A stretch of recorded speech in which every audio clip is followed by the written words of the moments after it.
منهم مات أبدا ولا تقم على قبره وقال تعالى إنما المؤمنون الذين إذا ذكر الله وجلت قلوبهم وإذا تليت عليهم آيات في شان حبيبه ومحبوبه مخبرا وآمرا إن الله وملائكته يصلون على النبي يا أيها الذين آمنوا صلوا عليه وسلموا تسليما اللهم صل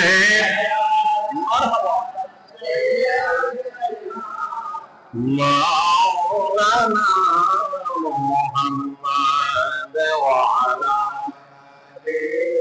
سيدنا محمد اللهم صل على سيدنا محمد وعلى آل سيدنا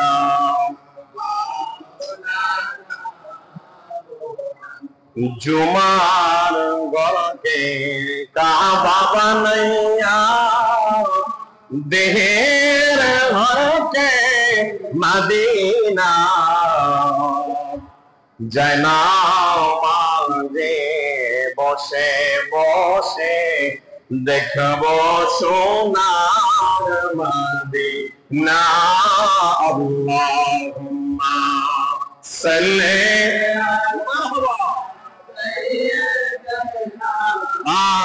مولانا محمد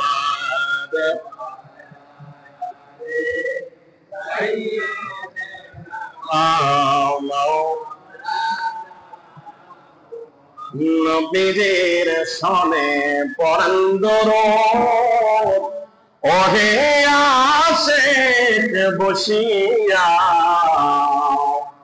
মোদের দুরুদ শুনছেন নবীজি রওজা পাকে শুইয়া আল্লাহুম্মা সাল্লি মারহাবা মাওলানা মুহাম্মদ ওয়া আলা সাইয়্যিদিনা একটু জিকির করি লা ইলাহা ইল্লাল্লাহ লা ইলাহা ইল্লাল্লাহ লা ইলাহা ইল্লাল্লাহ লা ইলাহা আবাইদন কত সুন্দর মদিনা হায়রে ঈমানদারের ঠিকানা বলুন কত সুন্দর মদিনা আজ থা ঈমানদারের ঠিকানা আহ দয়া কর দয়া আল্লাহ দয়া দয়া নসিব করো মদিনা লা ইলাহা ইল্লাল্লাহ লা ইলাহা ইল্লাল্লাহ ও লা ইলাহা ইল্লাল্লাহ ও লা ইলাহা ইল্লাল্লাহ ও লা ইলাহা ইল্লাল্লাহ লা ইলাহা ইল্লাল্লাহ লা ইলাহা লা ইলাহা ইল্লাল্লাহ মুহাম্মাদুর রাসূলুল্লাহ সাল্লাল্লাহু আলাইহি ওয়াসাল্লাম। মুআজ্জিজ মুহতারাম, ওয়াজিবুল ইহতারাম, সম্মানিত সামিঈন কিরাম, রাহমানি ওয়া রাহমাকুমুল্লাহ তাআলা। আল্লাহ পাকের আলিশান দরবারে লাখ কোটি শুকর ও সুজুদ, যে মহান আল্লাহ পাক আমাদেরকে সফর মাসের প্রথম জুমার নামাজ আদায়ের নিমিত্তে আল্লাহর ঘর বাইতুল্লাহতে আসার বসার যে রব্বে করিম আমাদেরকে সুযোগ দান করেছেন, ওই রব্বে করিমের দরবারে উচ্চ আওয়াজে জবান খুলে বলি আলহামদুলিল্লাহ। লক্ষ করে দুরূদ ও সালাম ওই নবীজির কদম মোবারকে, যিনি হায়াতুল নবী, জিন্দা নবী, শাফিউল মুজনবিন, রাহমাতাল লিল আলামিন, হুজুর পর নূর সাল্লাল্লাহু তাআলা আলাইহি ওয়াসাল্লামের পাক কদম মোবারকে বেহদ সালাম আল্লাহ পাক কবুল করুক। সকলে বলুন আমিন। মাগফিরাত কামনা করছি অদ্যবধি আমাদের থেকে যারা বিদায় নিয়ে আলম বরকত তথা কবরবাসী হয়ে আছেন, কারো মা, কারো বাবা, কারো ভাই, কারো আত্মীয় স্বজন, এলাকাবাসী, গ্রামবাসী, মহল্লাবাসী, স্ত্রী পুত্র যারা আপনজন হারাইয়া এই মসজিদের আওতাধীন যত আরাকানে মেম্বারান রয়েছেন, আল্লাহ রাব্বুল আলামিন তাদের প্রত্যেকের কবর আযাব মাফ করে কবরগুলোকে জান্নাতের আলা মাকাম দান করুক। সকলে বলুন আমিন। যারা আমাদের মধ্যে অনেকেই অসুস্থ রয়েছেন, অনেকের বিবি অসুস্থ, অনেকের সন্তান, অনেকের বাবা মা অসুস্থ রয়েছেন, আল্লাহ রাব্বুল আলামিন যেন আজকের এই জুমার সদকায় তাদেরকে পূর্ণ শিফা দান করে। সকলে বলুন আমিন। মুআজ্জিজ হাজিরিন, গত জুমাতে আমরা খেলাফতের আলোচনা করছিলাম, তার ধারাবাহিকতায় দ্বিতীয় পর্ব আজকে ইনশাআল্লাহ আজিজ আলোচনা করব। আপনারা সবাই জানেন, ইসলামের ইতিহাসের মধ্যে যে বর্বরচিত কতগুলো ঘটনা ঘটেছে, তার মধ্যে কারবালা, সিফফিন এবং জঙ্গে জামাল। গত জুমাতে আমরা হযরতে ওসমান বিন নুরাইন রাদিয়াল্লাহু তাআলা আনহুর শাহাদাত পর্যন্ত গিয়েছিলাম। ইনশাআল্লাহ আজিজ আজকে আমরা তার পরক্ষণ থেকে ইনশাআল্লাহ আলোচনা করব। আল্লাহ শুনে আমাদেরকে ঈমান আকীদা মজবুত করার তৌফিক দান করুক। সকলে বলুন আমিন। গত জুমাতে বলেছিলাম, ইসলামের ঐক্য একতা নষ্ট করেছে বুদ্ধি দিয়ে না তরবারি দিয়ে? বুদ্ধি দিয়ে। মাশাআল্লাহ মাশাআল্লাহ। আপনারা সবাই আলোচনা যদি আগেরটা শোনেন তাহলে পরেরটা বুঝতে আপনারা অসুবিধা হবে না। তাহলে আপনারা বলেন তো, মুসলমানদের মধ্যে বিভাজন সৃষ্টিকারী দ্বিতীয় পক্ষ কে ছিল? সে ছিল আব্দুল্লাহ ইবনে সাবা। সে ছিল মুসলমান নয়, মুসলমান নেবাজদারি। মূলত সে কি? ইহুদি। মূলত সে কি? বলবে হুজুর এগুলা কেন বলেন? ইতিহাস জানা দরকার। এই যে আমাদের সমাজের মধ্যে দেখতেন আবা কাবা জুব্বা আস্কিন ফাজরি লাগাইয়া নামাজ পড়ে, রোজা রাখে, হজ করে, যাকাত দেয়, নবীর শানে গুস্তাখি করে, আছে না নাই? এদের উৎপত্তি করতে গিয়ে আজকে ইনশাআল্লাহ যদি শোনেন ইনশাআল্লাহ বুঝতে পারবেন। তাহলে বলেন তো, আব্দুল্লাহ ইবনে সাবা মূলত মুসলমান না ইহুদি?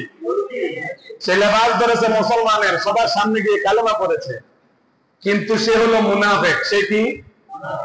আমার নবীজির যুগে মুনাফিক ছিল কি ছিল না? ছিল।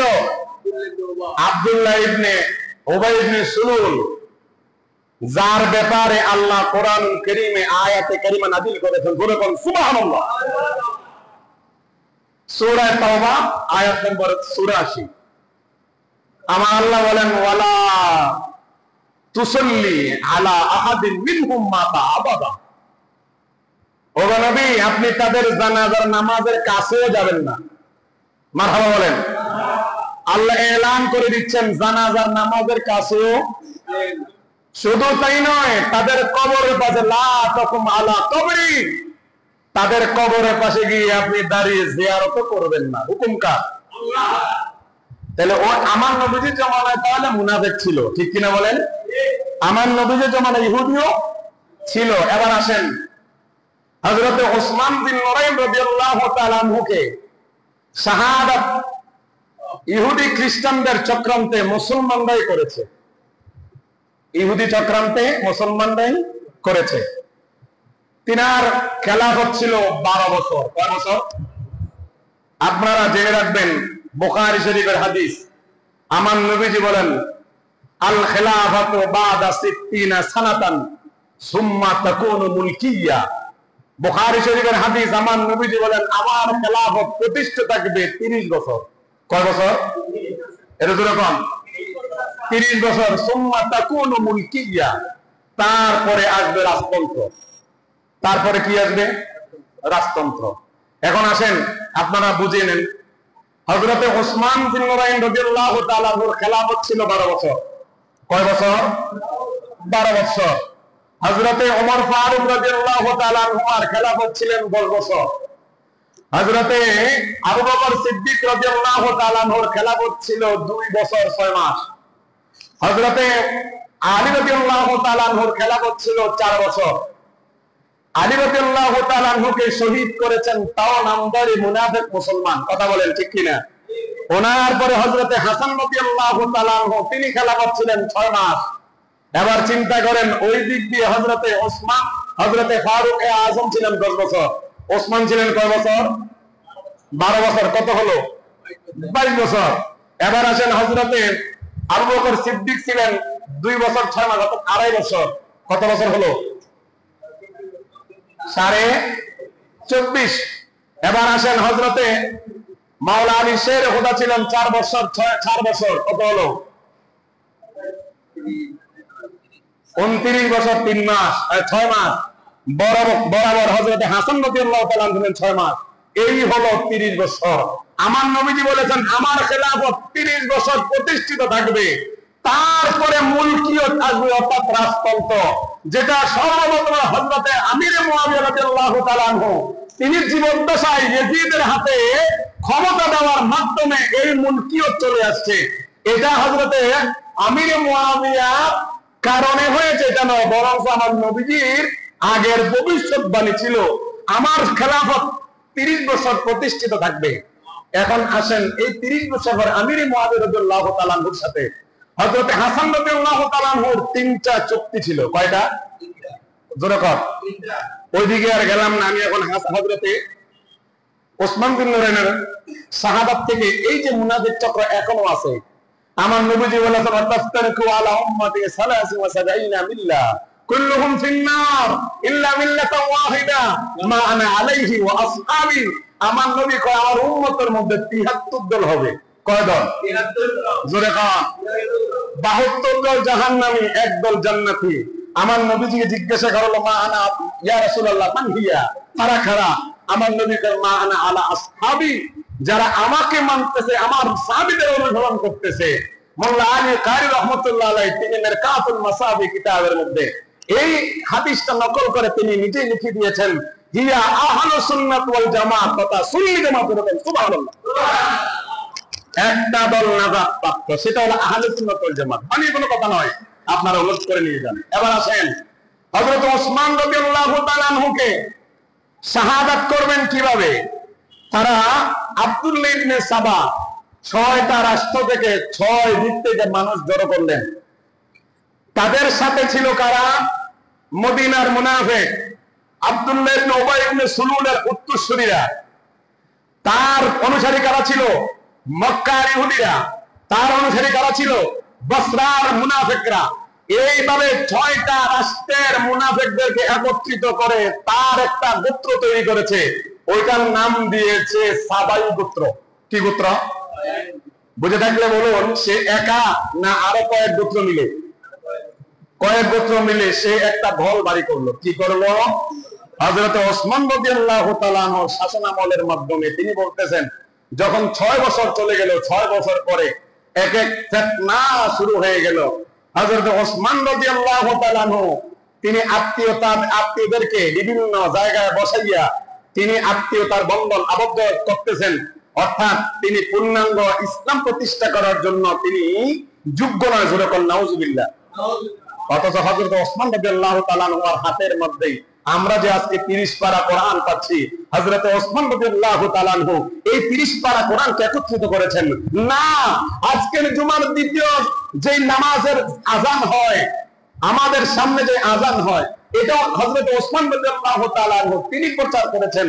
আমার নবীজি বলেছেন আসহাবিকান নুজুম ইকতাদাইতুম বিহিতাবাইতুম, হে আমার উম্মত সকল, আকাশের তারকা যেরকম আমার উম্মতের মধ্যে আমার সাহাবায়ে কেরাম সেরকম, যদি কোন সাহাবীর একটা অনুসরণ করো তাহলে তোমরা নাজাতের রাস্তা পেয়ে যাবে। সুবহানাল্লাহ। এখন আমাদের দেশে আবার লাগাইয়া অনেকে তো ওসমান ছিল বেদাতি।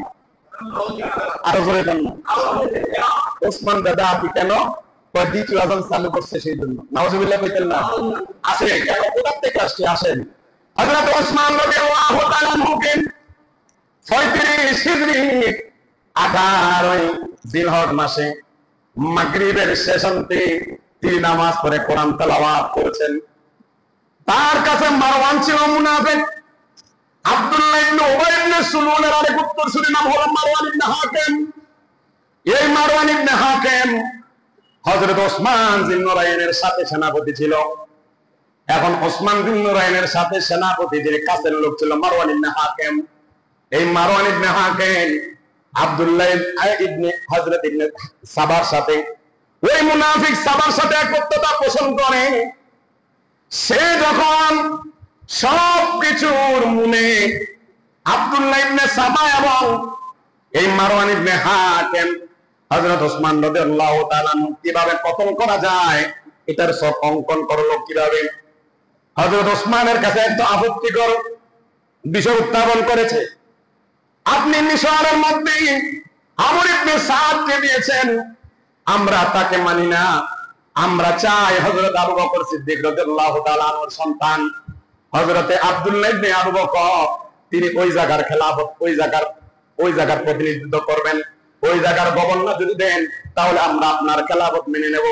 হযরত ওসমান জিন্নুরাইন তিনি চিঠি লিখলেন মিশরের ওই গভর্নরের কাছে, যাও যাও, যদি আমি তোমাদের কথা অনুযায়ী হযরত আব্দুল্লাহ ইবনে আবু বকরকে যদি খেলাফত আমি যদি গভর্নর করি তাহলে তোমরা মীমাংসিত হয়ে যাবে, আর কোনো ফাসাদ করবে না, আমি চাই না কোনো ফাসাদ হতে। কয় হ্যাঁ। এখন হযরতে ওসমান রাদিয়াল্লাহু তাআলা ওই সাদ রাদিয়াল্লাহু তাআলা জায়গার মধ্যে হযরতে আবু বকর রাদিয়াল্লাহু তাআলা সন্তানকে বসাবেন। এখন তিনি লিখছেন যে ওখান থেকে ওনাকে সরানো হোক, তাকে বসানো হোক। মারওয়ান ইবনে হাকিম কি করলেন, এখানে ফাকতুল লিখে দিলেন। এই ফাকতুলের জায়গায় কতল করা হোক কাকে? হযরতে আবু বকর সিদ্দিকের সন্তানকে। নাউজুবিল্লাহ বলেন। সিল তো মেরে দিলেন একটা দুধকে ফাটাইয়া, যাও তুমি মিশরের সব জায়গা যারা আছে সাবাই গোত্রের সাথে যারা মিশরের লোক ছিল তাদেরকে নিয়ে মিশরে চলে যাও, ওখানে গিয়ে আমার চিঠিটা দিও। এখন পথের মধ্যে আব্দুল্লাহ ইবনে সাবা বলতেছে কই যাচ্ছেন? কয় আমি দুধ হিসেবে মিশরে যাচ্ছি। কয় দেখি। এখন দেখে কইতেছে মিশরের লোকেরা কইতেছে কয় তোমরা কি ব্যাপারে যাইতেছো? কয় আমরা যে সিদ্ধান্ত নিয়েছি হযরত ওসমান রাদিয়াল্লাহু তাআলা আনহু সেই সিদ্ধান্ত গৃহীত হয়েছে। এখন আমরা ওনার প্রস্তাব আমাদেরটা মেনে নিয়েছে, আমরাও ওনার প্রস্তাবটা গ্রহণ করে এখন আনন্দ উৎফুল্লের সাথে আমরা চলে যাচ্ছি মিশরে। এখন এই যে ইবনে সাবা কইতেছে আরে তোমরা তো দেখো নাই, দেখো লেখা আছে তোমাদের যাকে সাথে নিয়ে যাচ্ছ এই হযরতে আবু বকর ইবনে আব্দুর রহমান আবু বকরকে কতল করার জন্য এই জায়গার মধ্যে লিখে দিছে যখন সাদ ওখানে গেলে তোমরা সহ সবাইকে কতল করে করে নাউজুবিল্লাহ। যখন হযরত আবু বকর সিদ্দিক রাদিয়াল্লাহু তাআলা আনহুর সন্তানের হাতের মধ্যে এটা পড়লো তখন ক্ষিপ্ত হয়ে গেল, কি ব্যাপার? আমাকে গভর্নর করে তিনি পাঠাচ্ছেন, উল্টো আবার দূত হিসেবে আরেকজনকে বলতেছেন যে না আমাকে সহ যারা আমার অনুসারী আছে তাদেরকে কতল করতে। উনি আর মিশরে যায় নাই, মদিনাতে আসছে। আসার পরে মদিনার মসজিদের মধ্যে ওই সাহাবাইদেরকে নিয়ে বিদ্রোহ করলো যে ওসমান রাদিয়াল্লাহু তাআলা আনহু তিনি আমাকে কতল করার জন্য তিনি দূত পাঠাইলেন। এখন হযরতে মাওলানা আলী শের হুদা বলতেছেন যে চিঠিটা দেখি। হযরতে মাওলানা আলী শের হুদা চিঠি দিয়ে বলতেছেন এটা তো মোহর হযরত ওমর হযরত ওসমানের। এখন তিনি চলে গেলেন হযরত ওসমানের কাছে। এই দুধ আপনার? কয় হ্যাঁ। এই যে ঘোড়া দিয়েছেন সেটা আপনার? হ্যাঁ। এই লেখাটাকে আপনার? বলে হ্যাঁ লেখা আমার, কিন্তু আমি তো বলি না তাকে কতল করতে। এখন হযরতে মাওলানা আলী শের হুদা বিচক্ষণ মানুষ, তিনি বুঝলেন যে নিশ্চয়ই হযরতে ওসমান রাদিয়াল্লাহু তাআলা আনহুকে বিপদে ফেলানোর জন্য ওই মুনাফিক মার্কা সাবাইরা এই ষড়যন্ত্র করেছে। এখন তারা মদিনা থেকে বসরা থেকে কুফা থেকে জড়ো হতে হতে হতে হতে হযরত ওসমান রাদিয়াল্লাহু তাআলা আনহু পুরো বাড়িটা ঘেরাও দিয়ে ফেলেছে। একদিন দুই দিন নয় 22 দিন তিনাকে ঘেরাও দিয়ে হযরতে আবু বকর সিদ্দিক রাদিয়াল্লাহু তাআলা আনহুর সন্তান আব্দুল্লাহ ইবনে আবু বকর বলতেছে যেহেতু আমাকে কতল করার জন্য বলেছে তাহলে আমি গিয়ে ওনাকে জিজ্ঞাসা করবো যে কেন উনি আমাকে কতল করার জন্য হুকুমটা দিলেন। তিনি দেখলেন যে রাস্তার অর্থাৎ ওনার দরজার মধ্যে হযরতে মাওলা আলী শেরের ওনার দুই সন্তান হযরতে হাসান এবং হোসেন রাদিয়াল্লাহু তাআলা লোকে ওনাদেরকে দাঁড়ে করাইলেন যে ভিতরে যেন কেউ যেতে না পারে। কথা বুঝতেছেন? গেটের মধ্যে বসাই দিছে। এখন এই আবু বকর সিদ্দিক রাদিয়াল্লাহু তাআলার সন্তান দুইজন, আবু বকর সিদ্দিক রাদিয়াল্লাহু তাআলার সন্তানের সাথে দুইজনকে দিছে মারওয়ান ইবনে হাকাম একজন, আরেকজন দিছে আব্দুল্লাহ ইবনে সাবা। তারা বলছে দেখো ওখানে গিয়ে হয়তো হযরত আবু বকর সিদ্দিকের সন্তান হয়তো তিনাকে কতল করবেন না, যখন দেখবেন সে পিছনে হেঁটে গেছে তোমরা তাকে হত্যা করবে। যেরকম নাউজুবিল্লাহ। আব্দুল্লাহ ইবনে সাবার লোক ভিতর থেকে বাহির অন্য দরজা দিয়ে ঢুকে এসে হযরতে ওসমান রাদিয়াল্লাহু তাআলা আনহু কোরআন তেলাওয়াত করছেন। পিছন দিক দিয়ে যখন হযরতে আবু বকর সিদ্দিক রাদিয়াল্লাহু তাআলা আনহুর সন্তান আব্দুল্লাহ ইবনে আবু বকর হযরত ওসমান রাদিয়াল্লাহু তাআলা দাঁড়িয়ে ধরেছে, যখন দাঁড়িয়ে ধরল ওসমান বলতেছে হায় রে আফসোস, এই যে অবস্থা তুমি আমার বাড়িতে ধরেছ, যদি তোমার বাবা বেঁচে থাকতো তাহলে কি অবস্থা হতো। আমি আফসোস করি তুমি একজন সাহাবীর সন্তান হয়ে, তুমি একজন আমিরুল মুমিনিন খলিফার সন্তান হয়ে তুমি আমার কথাকে বিশ্বাস না করে তুমি আমার গাড়িতে ধরেছ। যখন এই কথাটা ওসমান রাদিয়াল্লাহু তাআলা বলছে তখন আব্দুল্লাহ ইবনে আবু বকর তিনি পিছনে চলে গেছেন। এখন পিছনে যখন চলে গেছেন সাবাইর দুই লোক এসে হযরত ওসমান রাদিয়াল্লাহু তাআলা আনহুর গর্দানের মধ্যে একটা কূপ মেরে তিনার গর্দান থেকে মাথাটা আলাদা করে দিয়েছে। জোরে কোন নাউজুবিল্লাহ। এ হাজিরিন নবীর মানুষ, ভিতরের মধ্যে হযরতে আবু বকরের সন্তান আব্দুল্লাহ ইবনে আবু বকর তিনি চলে আসলেন। হঠাৎ করে কপালে ছিল ভিতরে হযরত ওসমান রাদিয়াল্লাহু তাআলা আনহুকে হত্যা করেছে। না না না, হযরত ওসমান রাদিয়াল্লাহু তাআলা আনহু তাদের তরবারির আঘাত ফিরাতে গিয়ে এইভাবে ডান হাত যখন দিয়েছেন, ডান হাতের কবজি যখন পড়ে গেছে, হযরত ওসমান রাদিয়াল্লাহু তাআলার স্ত্রী নাইলা রাদিয়াল্লাহু তাআলা আনহা তিনি ওখানে অবস্থান করছেন। স্বামীকে যখন আঘাত করতেছেন তিনি আর সহ্য করতে পারলেন না। তিনি এসে তাদের এই আঘাতটাকে যখন তিনি ফিরাবেন, এমন সময় নাইলা রাদিয়াল্লাহু তাআলা আনহা তিনার হাতের কবজি পড়ে গেছে। কবজি যখন পড়ে গেল এই দিক দিয়ে তিনি হাওমাও করে চিৎকার করে আসমার ওই তিনি ছাদের মধ্যে উঠলেন। ছাদের মধ্যে উঠা সবাইকে বলতেছেন আমিরুল মুমিনিনকে হত্যা করা হয়েছে। সবাই তো নিস্তব্ধ হয়ে গেলেন। আব্দুল্লাহ ইবনে আবু বকর বলেন আমি তো মারি নাই। হযরতে মাওলা আলী শেরের কথা তখন মদিনা শরীফে ছিলেন না। আর এই সময়টা ঘটনা ঘটেছেন যখন মদিনা শরীফের মধ্যে কেউ বড় বড় আলেম ছিলেন না, বড় বড় সাহাবী ছিলেন না। মা আয়েশা রাদিয়াল্লাহু তাআলা মক্কা শরীফে হজরতের মধ্যে ছিলেন, পথের মধ্যে তিনি আসবেন। এমন সময় এলান হয়ে গেল হযরত ওসমান রাদিয়াল্লাহু তাআলা আনহুকে শাহাদাত বরণ করা হয়েছে।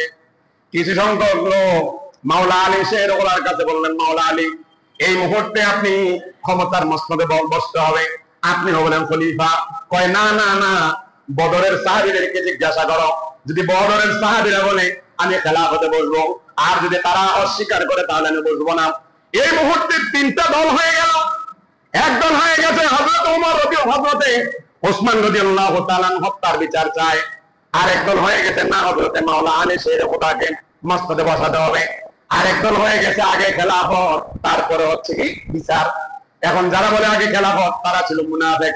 তারা কি মুনাফিকরা কইল যদি হযরত ওসমান রাদিয়াল্লাহু তাআলা আনহুর হত্যার বিচারটা তৎক্ষণিক করে ফেলে তাহলে আমরা তো ধরা, আমরা কি ধরা। তারা চাইতেছে কয় না আগে খেলাফত প্রতিষ্ঠিত হোক।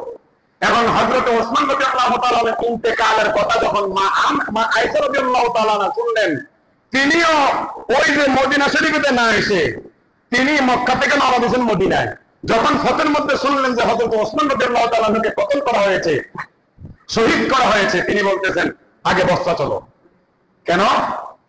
ওই বসরাতে গিয়ে আগে আমরা সিদ্ধান্ত নেব হযরত ওসমান রাদিয়াল্লাহু তাআলা হত্যার বিচার হবে, তারপরে যে খেলাফতে বলবে তার হাতে বায়াত গ্রহণ করবে।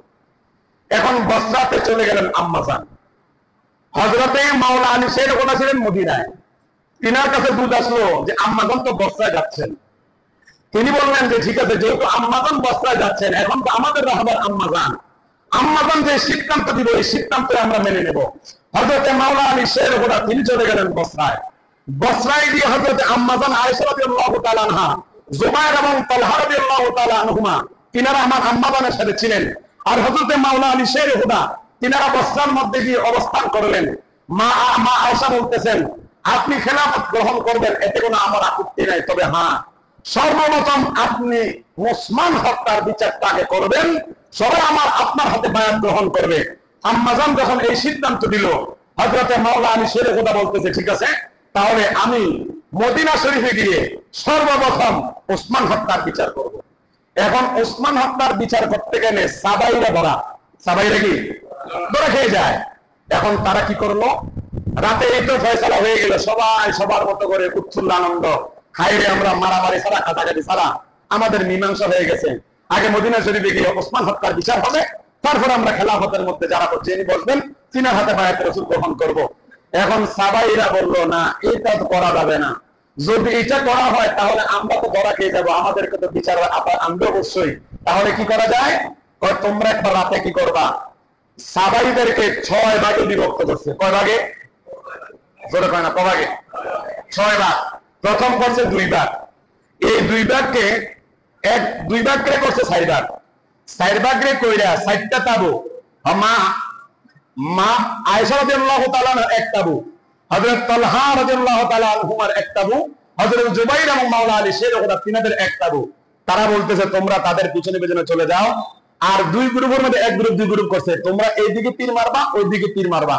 2 গ্রুপ অর্থাৎ মাওলা আলী শের খোদা তাবুতে তীর মারবা, ওই দিক দিয়ে মা আয়েশা রাদিয়াল্লাহু তাআলা তীর মারবা। আর যে 4 গ্রুপ হইছে, ওই 4 গ্রুপ কইরা হেনে যারা আছে তারা কইবা, হায় রে, মাওলা আলী শের খোদার লোকেরা আম্মাজানের উপরে আঘাত করছে। আবার ওখানে লোকেরা কইব, হায় রে, আম্মাজানের লোকেরা হযরতে মাওলা আলী শের খোদার তাবুতে আঘাত করছে। এখন 2 গ্রুপ মিলে তারা ওই ষড়যন্ত্র করে রাতের মধ্যেই এমন ভাবে তুমুল যুদ্ধ আরম্ভ হয়েছে। কিতাবের মধ্যে আসছে ওই যুদ্ধের মধ্যে প্রায় 20,000 সাহাবী সহ মুসলমান ইন্তেকাল করেছে। জোরে বলেন আল্লাহু আকবার। কয় হাজার? 20,000। এখন আম্মাজান আয়েশা রাদিয়াল্লাহু তাআলা তিনি ছিলেন ওটের মধ্যে, এটাকে জঙ্গি জামাল বলা হয়। হযরত আম্মাজান দেখলেন, হায় রে, মুসলমান তো অহরহ তারা শাহাদাত বরণ করতে শহীদ হচ্ছে। তিনি কি করলেন, তৎসময়ের ঘটনা হচ্ছে, যিনি রাহাবত থাকবেন যদি ওটের থেকে নেমে যান তাহলে যুদ্ধ বন্ধ। এখন হযরত ওসমান রাদিয়াল্লাহু তাআলা আনহুর বিচার চাইতেন। মাওলা আলী শের ওনার সাথে মা আয়েশা রাদিয়াল্লাহু তাআলা যে যুদ্ধটা হয়েছে, আপনারা বলেন এটা মুসলমানের ষড়যন্ত্র না মুনাফিকদের ষড়যন্ত্র? আরো যখন এই মুনাফিকরা ষড়যন্ত্র করে ওখানে প্রায় 20,000 মানুষকে হত্যা করার মাধ্যমে তারা সাকসেস হয়ে বলতেছে, এখন তো হয়তো একটু লেট হবে। 38 হিজরিতে হযরতে ওসমান রাদিয়াল্লাহু তাআলা আনহুর বিচার কার্য শুরু যখন হবে, এই দিক দিয়ে সাবাই গোত্ররা চলে গেল আমিরে মুয়াবিয়ার কাছে। এই আমিরে মুয়াবিয়া জানেন আপনার তো ক্ষমতা নাই, কেন? কয় হযরতে মাওলা আলী শের খোদা বসবে তো আপনার ক্ষমতা নিয়ে যাবে। কান ভরা দিল। এখন কান ভরা দেওয়ার সাথে সাথে বলতেছে, কেন? কয় উনি প্রথমে এসে সব গভর্নরদেরকে ছাড়াই দিবে, আমরাও ছাড়ার মধ্যে পড়বেন। এখন হযরত আমির ইমাম বলতেছে, না, যেহেতু ওসমান রাদিয়াল্লাহু তাআলা আনহু আমিরে মুয়াবিয়ার চাচাতো ভাই, কথা খেয়াল রাখবেন, কার চাচাতো ভাই? আমিরে মুয়াবিয়ার চাচাতো ভাই। কয় আগে যদি মসনদে বসে খেলাফত যদি কায়েম করে, আমার চাচাতো ভাইয়ের হত্যার বিচার আগে আলীকে করতে হবে, না হয় আমি তিনাকে বসতে দেব না। এটা বলে হযরত ওসমান হযরতে আমিরে মুয়াবিয়াকে পুষলেন। আর এই দিক দিয়া হযরতে মাওলা আলী শেরের কাছে কিছু কইতেছে, আমনের তো বসার সুযোগ নাই, কিনলি গিয়া কই যে আমিরে মুয়াবিয়া আমনের এই যে খেলাফতে বসবেন এটা দখল করতে আসতেছে। নাউজুবিল্লাহ কইতেন না? 2 দিক দিয়ে 2 জনকে দিল। নারওয়ান নামক জায়গায় তুরাত নদীর পাড়ের মধ্যে সিপ্পিন নামক যুদ্ধ হয়েছে, আপনারা সবাই জানেন। 1 জন 2 জন নয়, 70,000 মুসলমান ওই সিপ্পিনের যুদ্ধের মধ্যে শাহাদাত বরণ করেছে। বলেন আল্লাহু আকবার। সাবাইদের ষড়যন্ত্রে। এখন যখন যুদ্ধ হয়ে গেল, এবার আসেন মজার ঘটনা। যুদ্ধ যখন হয়ে গেল, দেখছে যে মুনাফিকরা, হায় রে, হযরতে মাওলা আলী তো বিজয় হচ্ছে। তখন তারা বল্লমের আগার মধ্যে কোরআন শরীফ লয়ে কইতেছে, ইল্লা হুকমুলিল্লাহ লা হুকমু ইল্লা লিল্লাহ, আমরা একমাত্র আল্লাহর আইন বাস্তব চাই। কোরআনের মাধ্যমে যে আইন, ওই আইন, আমরা কোন মানুষের আইন চাই না। তারা হয়ে গেছে খারেজ। তারা কি 12,000 খারিজি বের হয়ে গিয়েছে। এখনকার সমাজে যারা কয় আল্লাহর আইন চাই, এরা নবীর আইন বাদ দিয়ে আল্লাহর আইন চাইলে তারাও ওই দলের অন্তর্ভুক্ত। কথা বলেন, ভয় নিয়ে কোনো কথা নাই। তারা কথায় কথা আল্লাহর হুকুম চায়, কিন্তু ছাতাবাজির মধ্যে 1 নম্বর। আপনারা ভয় পাওয়ার কোনো কারণ নাই। আপনারা দেখেন, ইসলামটাকে তারা বিক্রি করে আজকে ইসলামটাকে তারা মানুষের সামনে হাসির পাত্র করে ফেলেছে। এই যখন তারা বের হয়ে গেল, তাদের নাম খারিজি। বহু নাম আছে, তাদের অনেক নাম আছে খারিজিদের। তারা বলতেছে একমাত্র আল্লাহর বাস্তব চাই। হযরত মাওলা আলী শের খোদা এবং হযরত আমিনুল আমিনের থেকে 12,000 যখন চলে গেল, হযরত মাওলা আলী শের খোদা তাদেরকে আহ্বান করলেন, তারা মানতে রাজি না। এখন হযরত আমিন মুআবির হযরত মাওলা আলী শের খোদা ওই 12,000 খারিজিদের সাথে যুদ্ধ করে প্রায় 8,000 কে কতল করে ফেলেছে। বলুন আল্লাহু আকবার। 60,000 ফলে গেছে যে এই বিভিন্ন জায়গার মধ্যে বিখ্যাত। এই যে আমাদের দেশের মধ্যে আমার নবী কইতেছে তার এক সময় আসবে, বুখারী শরীফের হাদিস, বানিয়ে কোনো কথা নয়। তাদের নামাজ, রোজা, হজ, যাকাত সবকিছু ঠিক দেখবা। নামাজ পড়তে পড়তে পড়তে পড়তে কপালের মধ্যে দাগ এনে যাবে। তোমরা দেখবা যে তাদের নামাজ থেকে তোমাদের নামাজ তুচ্ছ, কিন্তু আমার নবী বলেন তাদের ইসলাম এই গলার নিচে যাবে না। অর্থাৎ তারা এমন ভাবে ইসলাম থেকে খারিজ হয়ে যাবে, তীর এবং ধনুক যেভাবে তীর থেকে ধনুক যেভাবে খারিজ হয়ে যায়, ইসলাম থেকে তারা খারিজ হয়ে যাবে এবং তাদের নাম খাওয়ারিজ হবে। তারা হবে মূলত মুনাফিক মার্কা মুসলমান। কথা বলেন ঠিক কিনা? আমাদের সমাজের মধ্যে আছে। তো আল্লাহ রাব্বুল আলামিন এই যে মুনাফিকি চক্র এখনো আছে, ইসলামের মধ্যে বিভিন্ন ভাবে আমাদেরকে হেনস্থা করছে, আমাদের ঈমান আকীদা নিয়ে আমাদেরকে বিভিন্ন রকমের তোহমত দিচ্ছে, বেদাতের ফতোয়া দেওয়া হচ্ছে। কথা কন ইনশাআল্লাহ আজিজ। মুনাফিক কারা, মুমিন কারা, আল্লাহ কোরআনের মধ্যে বলে দিয়েছেন। 3টা সূরা নাযিল করেছেন, সূরা মুমিনুন, সূরা মুনাফিকুন, সূরা কাফিরুন। আল্লাহ জানেন মুনাফিক হবে, মুমিন হবে, কাফির হবে। এইভাবে আল্লাহ কোরআন কারীমের মধ্যে আয়াত নাযিল করেছেন, সূরা নাযিল করেছেন। ইনশাআল্লাহ আজিজ ধারাবাহিক আলোচনায় মুনাফিক কারা, মুমিন কারা, তাদের দৃষ্টান্ত ইনশাআল্লাহ আজিজ আমরা অবশ্যই আলোচনার মাধ্যমে আপনাদেরকে শোনাবো। ওয়া মা তৌফিক ইল্লা বিল্লাহ। আসসালামু আলাইকুম ওয়া রাহমাতুল্লাহি ওয়া বারাকাতুহু।